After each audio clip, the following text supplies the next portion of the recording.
જય માતાજી, હર મહાદેવ મિત્રો. મારા જીવનના એક નવા પડાવની શરૂઆત કરી રહી છું ત્યારે જેટલા પણ લોકોએ મને શુભેચ્છાઓ આપી, મને પ્રેમ અને આશીર્વાદ આપ્યો હોય, દરેકનો હું દિલથી આભાર માનું છું. રહી વાત કે મારા સગપણને લઈને છેલ્લા ઘણા સમયથી મીડિયામાં અનેક તર્ક વિતર્ક, અનેક ચર્ચાઓ ચાલી રહી છે, જેને લઈને હું અત્યાર સુધી મૌન હતી, કારણ કે વાત મારા સુધી સીમિત હતી. પણ વાત જ્યારે હવે મારા પરિવાર પર છે, મારા પિતા પર છે, ત્યારે એક દીકરી તરીકે હવે મારાથી સહન નથી થતું અને મને લાગ્યું કે હવે આજે મારે બોલવું પડશે. એક બ્રહ્મકન્યા હોવાનું, એક બ્રહ્મ દીકરી હોવાનું મને એટલું ગૌરવ છે કે જેને હું કદાચ શબ્દોમાં નહીં વર્ણવી શકું.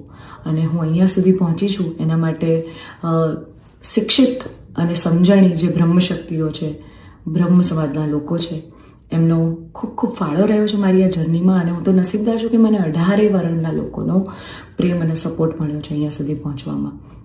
મારો પરિવાર તો છે જ મારી ઢાલની જેમ, મારા પિતા છે મને સપોર્ટ કરવામાં, પણ આપ સૌનો પણ ખૂબ ફાળો છે.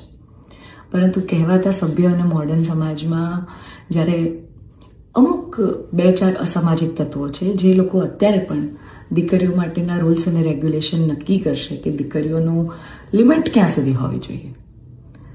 દીકરીઓને ફ્લાય કરવા માટે પાંખો મળી છે, એને વીંજવાની અને એને કાપવાની વાતો છે આ બધી.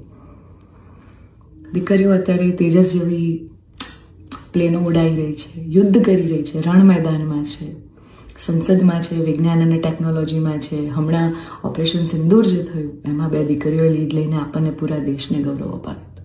ત્યારે શું 2-4 આવા અસામાજિક તત્વો નક્કી કરશે કે એક દીકરીનો લાઈફ પાર્ટનર ચૂઝ કરવાનો શું એને હક નથી? હું બહુ નસીબદાર છું કે મને એવો પરિવાર, એવા પિતા મળ્યા છે જે મારી ખુશીમાં ખુશ થાય છે અને મારા નિર્ણયને જે મેં હરખે વધાવી લીધો છે. કારણ કે ઓફકોર્સ હું એક એવા પરિવારમાં જઈ રહી છું કે જે આખો ભક્તિમય પરિવાર છે. બહુ જ પરિવારના લોકો અને મારો પાર્ટનર મને એટલો પ્રેમ કરે છે કે જેમને હું જે છું, જેવી છું, જે પણ છું, મને ખૂબ આદરથી, સત્કારથી એ લોકો સ્વીકારી છે. રાત દિવસ જ્યાં ગાયત્રી મંત્ર, નવકાર મંત્રના જાપ થાય છે, આવા પરિવારમાં હું જઈ રહી છું. મને ખૂબ જ ગૌરવ છે. એટલે હું તમામ બ્રહ્મશક્તિઓ, સમજણી અને શિક્ષિત જે લોકો છે, બાકીના લોકોના મગજમાં નહીં ઉતરે કદાચ આ વાત, પણ જે લોકો શિક્ષિત છે, સમજુ છે, એ લોકોને હું નમ્ર વિનંતી કરું છું કે આવા 2-4 જે અસામાજિક તત્વો છે ને, કે જે દીકરીઓની પાંખોને કાપવાની વાતો કરી રહ્યા છે, પ્લીઝ એને સમાજમાંથી દૂર કરો. નકર આપણો સમાજ ક્યાંયનો નહીં રહે. તમે દીકરીઓનું સારું જ કરવા માંગતા હોય ને તો દીકરીઓના શિક્ષણ માટે વાત કરો.